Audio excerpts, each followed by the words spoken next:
Good morning, I'm Maddie Jansen, and this is the podcast of 17 News at Sunrise. It's everything you need to know to start your day in about 15 minutes. Working in the spirit of the Golden Empire, this is 17 News at Sunrise.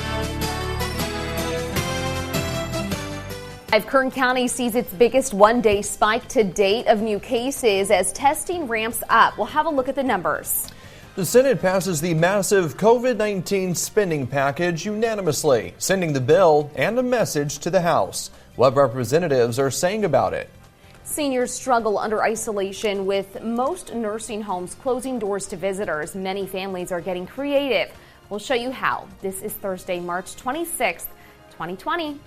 Good morning, Thursday morning. Great to have you with us. I'm Maddie Jansen alongside Alex Fisher. And it is a crisp, cool morning out there for March. In fact, I drove in with snow falling from the mountains this morning. Yeah, I woke up and I saw just a light dusting, and as I started driving, though, it started coming down more and more. I think a lot of people on the valley floor, of course, we didn't see snow, but some areas it looked like a winter wonderland because of all that hail that fell last night. Let's turn things over to Kevin Charette, who has a look at your forecast on this Thursday as we prepare for the weekend.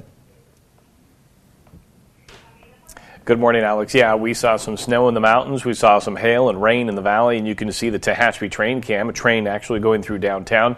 And they do have a dusting of snow on the ground, and you can see a little bit of the low-lying clouds that are pushing through right now. So that's kind of what we're dealing with this morning. Let's show you the satellite and radar, and we can't rule out a few snow flurries this morning into the mountain areas and maybe an isolated little shower into the valley. But for the most part, things are going to kind of wind down, except to the extreme west side as we go throughout the afternoon, where we might see an isolated thunderstorm develop, but that would be about it. As we take a look at the rain totals, Meadowsfield 707 inch, 607 inch here at my home in the southwest, Delano at 1500s along with Taft, and then about 507 inch for Arvin. For the mountains, Tehachapi just under a tenth of an inch, and then a trace of the snowfall, 700s at the Grapevine at the peak there, and only a hundredth of an inch of rain for Frazier Park, and Lake Isabella and Kernville did pick up 500ths of an inch. So lighter amounts of rain, to be honest with you. 43 degrees in Bakersfield at this time, as Maddie mentioned, kind of a cool start.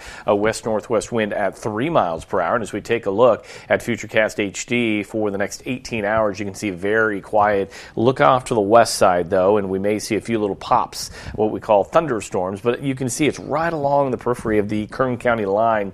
So, again, I think most of that activity will stay west. Here's a look at the temperatures for today. We will rise into the upper 50s, but starting out in those 40s. And then Tehachapi, you're at 30 degrees right now. West-northwest wind at 17. Visibility at about 8 miles, and will only be in the upper 30s, maybe lower 40s as we head into this afternoon. There is a warm-up on the way. We'll talk more about that coming up in just a little bit. For now, we'll send it back over to you. All right. Thanks so much, Kev. It is 5:03 now, and coronavirus cases here in Kern County have jumped again, pushing the total to 25. Kern Public Health reported 9 new cases of the novel virus. That's the biggest spike we've seen in a day. That means 24 locals so far have tested positive. The count rises to 25 when you include a New York woman who tested positive while visiting Kern County last week. The county has done nearly 1,000 tests for the virus. More than 500 have come back negative, but we're still waiting on 400 other tests. And Taft still has 0 positive tests for COVID-19, but city officials are working alongside Westside Family Health and others to prepare for the possibility of an outbreak. Yesterday, workers erected 2 tents outside the health clinic, which does not have patient beds. They're also looking at using the Taft High School boys' gym if it comes to that. The nearest full-service hospital is Mercy Southwest in Bakersfield. That is 37 miles away. Well, making news around the nation this morning, there are more than 69,000 cases of the coronavirus. Yesterday was the deadliest day on record for the United States since the outbreak began. 930 people died in the U.S. New York is the epicenter of the outbreak in our country, with known cases doubling every few days. Meantime, Los Angeles Mayor Eric Garcetti said Southern California is about 6 to 12 days behind New York City. He has said that's when he expects to see a spike in deaths to our south. The CARES Act is now a step closer to becoming law. It's a $2 trillion economic stimulus bill, the largest in American history, designed to help people and businesses hurt by the coronavirus outbreak. The Senate passed it overnight. And NBC's Chris Pallone is in New York City with more. After days of partisan disagreements and finger-pointing, the Senate finally reached common ground. On this vote, the yeas are 96, the nays are 0. Passing a $2 trillion economic relief bill with hopes it will provide help to people and businesses blindsided by the coronavirus outbreak. Our nation obviously is going through a kind of crisis that is totally unprecedented in living memory. I'm damn proud of the work we did over the past few days. The Senate bill would send direct payments to Americans whose earnings fall under certain limits. $1,200 checks for individuals, $2,400 for families, plus an extra $500 per child. It also includes loans for corporations and small businesses with incentives to keep workers on the payroll, relief for the nation's hospitals, and expanded unemployment benefits, which would mean 4 months of full paychecks for laid-off workers. That's going to help them put food on the table, the medicine they need, and to have a sense of security, which most people don't have right now. The bill now moves to the House, where a vote is expected Friday. Think of the size of the bill that you're asking members to vote on. They need to have their constituents have the ability to have their voice be heard, whether they're for it or against it. The economic aid bill passed just hours before the release of the nation's latest unemployment numbers, a dire snapshot of just how quickly the pandemic has devastated the nation's businesses and workers. With one senator already confirmed with coronavirus and another leaving the Senate last night with an undisclosed illness, the Senate is now adjourned until April 20th, meaning that barring an emergency, there will be no more coronavirus-related legislation until then. In New York City, Chris Pallone, NBC News. As the coronavirus spreads across the nation, more and more people are getting tested. A nurse practitioner in Indiana decided to film herself getting tested to help everyone understand what the tests look like. Ready? Mm-hmm.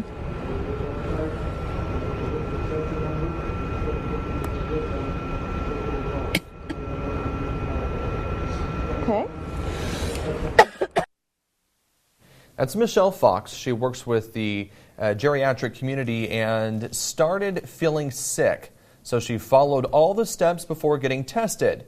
Fox had a pre-screening, got a doctor's order, and made an appointment before showing up at the testing facility.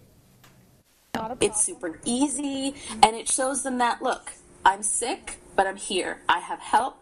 I can get a test. This is what it looks like. Don't be afraid. Since she started showing symptoms, Fox has been in self-isolation once she gets her test results back and is cleared. And testing has really picked up around Kern County. Here's a short list of where you can go. Priority Urgent Care says all of its buildings test for COVID-19. Accelerated Urgent Care is also testing at its southwest location. That's on Coffee Road and Stockdale Highway. Omni Health also tests for coronavirus, and local hospitals are testing as well. Dignity Health is offering a free online checkup for people with mild symptoms. And reminder, you will only be tested for COVID-19 if you show symptoms, so call your doctor first. And here are those symptoms and how they compare to things like the flu and allergies. Symptoms of coronavirus include fever, a dry cough, meaning there won't be mucus, fatigue, and difficulty breathing. Less common symptoms include aches and pains, a sore throat, runny or stuffy nose, and diarrhea. Remember, you may be sick with the virus up to 2 weeks, though, before developing symptoms. Keep in mind, flu symptoms are similar, but muscle and joint pain, a runny nose, and headache are more common for the flu. Meantime, a lot of people have allergies right now. Those symptoms include sneezing, cough, a runny or stuffy nose, and itchy eyes. It's important to note, although you may want to rub your eyes, you shouldn't touch your face. That's how viruses like COVID-19 and the flu can spread. Again, if you think you have symptoms of coronavirus, call your doctor before going to their office. Well, still to come, staying connected with senior citizens. How nursing homes are helping elderly people there virtually visit their loved ones.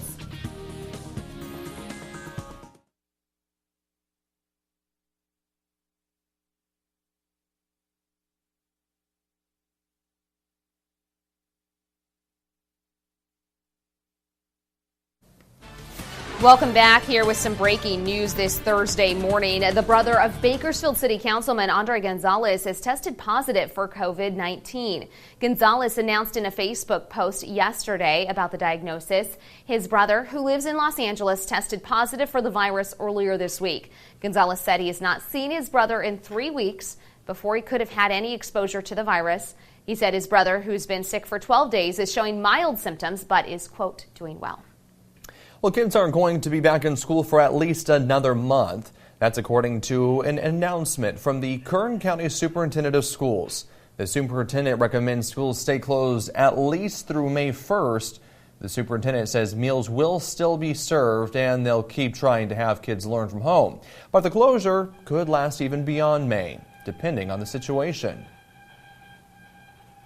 Well, while your kids are out of school, the schools are still serving free meals during this time. In most cases, your child doesn't even need to be in the same district as the school that you get a meal from. High schools and elementary schools are offering grab-and-go meals that you can pick up from your car. Please go to kget.com if you have questions about how it all works. The times differ depending on district, depending on location. You do have to bring your children with you, though, to get the meal. Well, with a majority of senior living facilities having closed their doors to family visits in order to stop the spread of COVID-19, residents at one Kern County assisted living community had to get creative to communicate with their loved ones. 17's Taylor Shout has more.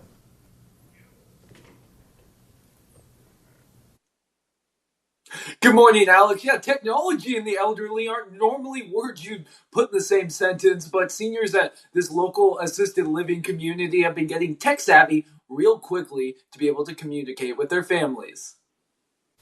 Louise Lavin has been living at the Palms at San Lorenzo since it opened in May of last year, but she says she's never seen anything like this. I'm very, very worried. Like most patients nowadays at senior care facilities, Lavin lives in a daily fear of COVID-19 hitting their small community. But she credits the Palms for doing their part to keep their patients safe. It amazes me how much the people here are insisting on making sure that everything gets done. Still, with no visitors allowed except for end-of-life situations, these patients have seen their connection to the outside world cut off. So administrators Doug Rice and Erica Aguirre thought of some creative ways to connect patients with their loved ones. Some of our family members have come up and looked through the windows of their apartments. They've waved, they can do FaceTime. Gives them a chance to see their faces and interact with each other, know that they're okay. But Lavin knows not everyone is so fortunate. I wonder about some of what's going on with people in other places. May I present to you Mr. and Mrs. Joe Ayala. Newlyweds Joe and Lori Ayala say it's taken its toll. I've been crying. I've been depressed. After their whirlwind wedding last month at Kern River Transitional Care, Lori says she hasn't seen Joe once. I just want to be able to just spend time with my husband. I don't know how long he's got to live. He's 79 now. So as our at-risk loved ones face this isolated and uncertain reality, it's important to remember that even seemingly small interactions can make a big difference. A couple of them have cried. It's always made our staff cry as well, just to see their faces, even on FaceTime. It makes them really happy. Things look a little different at the Boys and Girls Club right now. Practice social distancing. I have handshakes with almost all the kids, so most of them we've just kind of adapted to it, and we've kind of used spaces or we made new ones and things like that. Just kind of keep it fun and keep it fresh. Another change at the Boys and Girls Club, no visitors allowed inside, including media. We've changed our health protocols. It smells like hand sanitizer in our building and Pine Sol. I get my temperature taken every morning when I walk through the door. They hope to keep those doors open as long as possible for parents like first responders, doctors and nurses, and grocery store workers who can't work from home. There are parents that have no option and they've got to stay employed. We don't want kids at home left unsupervised. The Boys and Girls Club has 3 standalone locations in Kern County. They're caring for about 300 kids each day, not to mention the thousands of meals they're serving to members and non-members. But over at Small Wonders Preschool in Northwest Bakersfield, enrollment has plummeted. Usually these halls and classes are packed. We are opening our enrollment to the first responders of our community, all of the essential personnel, fire, law enforcement, medical personnel.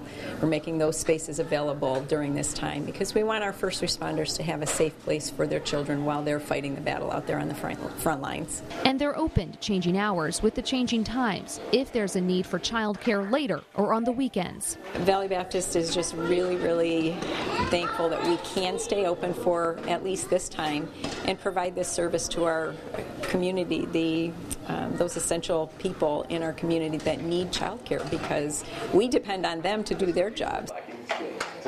Boys and Girls Club is not charging parents right now, just asking them to make a donation if they can. And Era Energy has pledged to match donations up to $100,000 to support childcare and meals at the clubs. So they're asking the community to pitch in and support this as well if you can during this time.